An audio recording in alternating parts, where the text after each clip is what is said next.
ఇంకెన్నిసార్లు వేస్తారు స్వామి కోర్టులో petition? Court మీరు వేసిన ప్రతిసారి కొట్టేస్తుంది. డిస్మిస్ అంటే డిస్పోజ్ చేయమని మీరు రిక్వెస్ట్ చేస్తున్నారు. ఇక లాభం లేదులేని కోర్టు ఆ కేసును కొట్టేసి 80 సంవత్సరాల క్రితమే ఇది రామాలయం అని రిజిస్టర్ చేయబడింది కదా, అయినా కానీ ఎందుకు వేస్తున్నారు పిటిషన్ అని చెప్పి ఆగ్రహం వ్యక్తం చేసింది. అందరికీ నమస్కారం.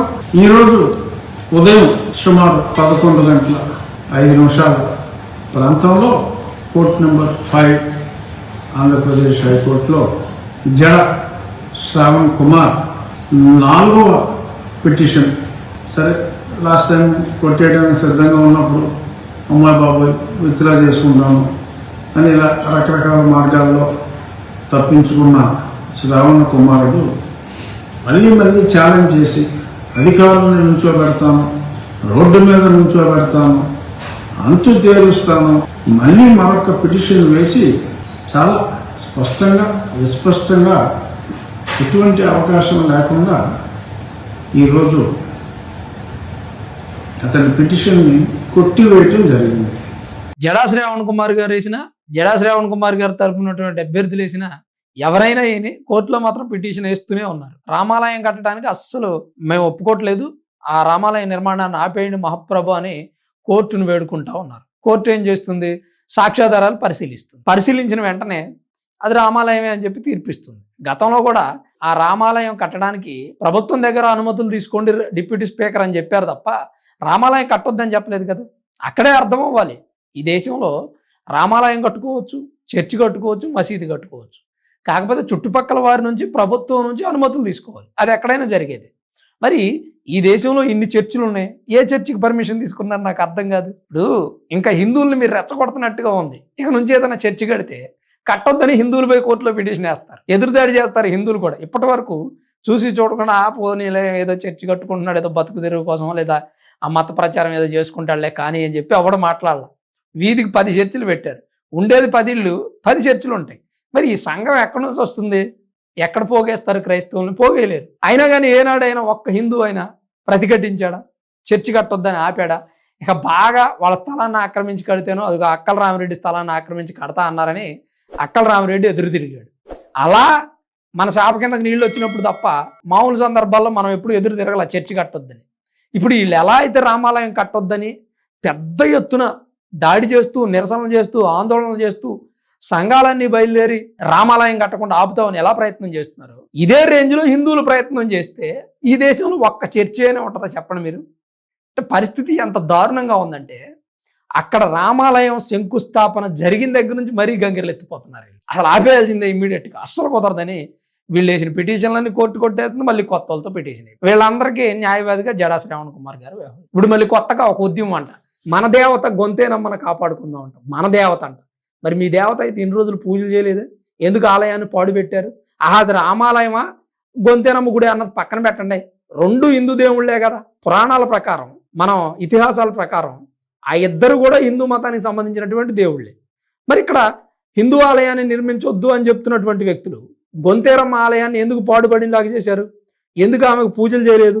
ఆ గుళ్ళో రామాలయం సంగతి పక్కన పెట్టండి. అంటే ఇది ఎట్టుందంటే మీకు పాము పగ పడగేమో చుట్టమా అన్నట్టు ఉంది. ఇప్పుడు పాము అంటే పగ, కానీ పడగ నీళ్ళు మాత్రం ఉంటారు.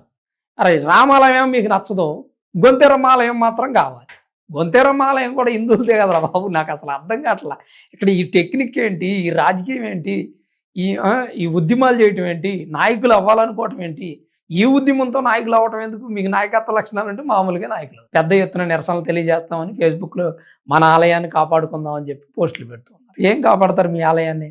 అది మీ ఆలయం అయితే ఎప్పుడు మీరే కాపాడుకునేవారు. అది మీ ఆలయం అయితే మీరే పూజలు చేసేవారు. మీ ఆలయం అయితే మీరే పాడుపడకుండా కాపాడుకున్నారు. ఇప్పుడు రఘురామకృష్ణరాజు అక్కడికి వచ్చి ఆలయం కడతాను, పునర్నిర్మిస్తాను అని చెప్పారు, మీరు తెచ్చుకోరు.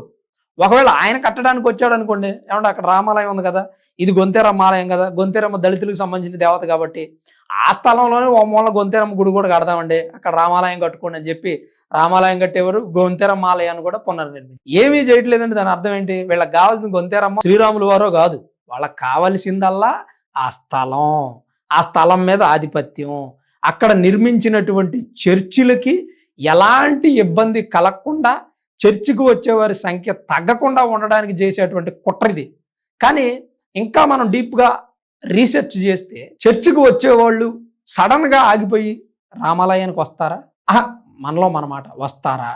రారు కదా. చర్చిలోకి వెళ్ళి నిత్యం ప్రార్థనలు చేసేవాళ్ళు అక్కడ రామాలయం కట్టగానే వెంటనే రాముని దగ్గరికి వచ్చి మహాప్రభో నీ మహిమలేరుగక మానవులెంతటి వారు అని ఏమీ పూజలు చేయరు కదా. నాకు అర్థం కాదు ఎందుకు అంతలా బాధపడిపోతున్నారు. కట్టనివ్వండి, ఇప్పుడు పునర్నిర్మాణం జరుగుతుంది అనుకోండి, జరిగిద్ది. రామభక్తులు వెళ్తారు, హిందువులు వెళ్తారు, క్రైస్తవులు వెళ్ళరు కదా.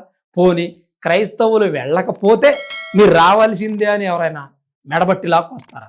లాక్కురారు కదా. ఎంతమందిని నడిపిస్తారు? ఏమంటే ఎంతమందిని గుడికి హిందువులు బలవంతంగా తీసుకొచ్చారు చెప్పండి. జరగదు, అది పాసిబుల్ కాదు. ఎవడైనా సరే సనాతన ధర్మాన్ని నమ్మి అనుసరించి ఆ మార్గాన్ని తెలుసుకొని రావాల్సిందే తప్ప ఒక వ్యక్తి బలవంతాన్ని చేయబట్టుకోనో మెడబట్టుకోనో లాక్కొస్తే రారు, లేదా 4 మాయ మాటలు చెప్తేనే రారు. ఇప్పుడు అలా మారాల్సి వస్తే, అలా హిందూ మతంలోకి రావాల్సి వస్తే ఈరోజు ఈ దేశంలో ఉన్న ప్రతి ఒక్కళ్ళు హిందువులుగానే ఉండేవాళ్ళు. మెజారిటీగా ఉన్న హిందువులు వారి మతం గురించి ప్రచారం చేయలేదు, వాళ్ళ మతంలోకి రమ్మని ఆహ్వానించలేదు. ఎందుకు మీరు జీసస్ని కానీ అల్లాని కానీ నమ్ముకుంటున్నారు? వాళ్ళు అసలు దేవుళ్ళే కాదు, రాముణ్ణి కృష్ణుణ్ణి నమ్ముకోండి అని హిందువులు ఎప్పుడూ చెప్పలేదు. కానీ క్రైస్తవులు కృష్ణుడు రాముడు దేవుళ్లే కాదు మట్టి బొమ్మలు ఎందుకు నమ్ముకుంటున్నారు? యేసు దగ్గరికి రండి అని చెప్పిన సందర్భాలు లక్షల్లో ఉన్నాయి. సజీవ సాక్ష్యం నేనే. నాకే కొంతమంది చెప్పారు తెలిసి తెలియక, నా చుట్టుపక్కల వాళ్ళకి అనేక మంది చెప్పారు. ఇప్పటికీ మనం వీడియోస్లో చూస్తూ, అంతకంటే ఏం కావాలండి? హిందువులు ఎవరిని మతం మార్చరు అని చెప్పడానికి. అక్కడ ఈ రాములోరి ఆలయం పునర్నిర్మాణమే కాకుండా ఆకివీడు పెదపేటలో ఇంకొక 100 ఆలయాలు కట్టిన మతం మారే ఆలోచన లేని వ్యక్తులు మారరు. నిత్యం రాములోరికి పూజలు చేసి రామాయణ గాథని అక్కడ వినిపించిన, భగవద్గీతను పెట్టిన, ఊరు మొత్తం మైకులు పెట్టి వినిపించిన క్రైస్తవులు మారకూడదు. ఎందుకంటే మీరు నమ్ముకున్నటువంటి మతం, మీరు నమ్మిన దేవుడు, మీరు అనుసరిస్తున్న మార్గం గొప్పది అని మీ మనసులో ఉన్నప్పుడు చుట్టూ 70 mm DTSలో భగవద్గీత వినిపించిన మీ మనసులో మాత్రం యేసునామస్మరణే ఉండాలి. అంతేగాని ఇలా కక్షపూరితమైనటువంటి చర్యలు చేయొద్దండి. ఇన్నిసార్లు కోర్టులో పిటిషన్ వేశారు, ఏం సాధించారు?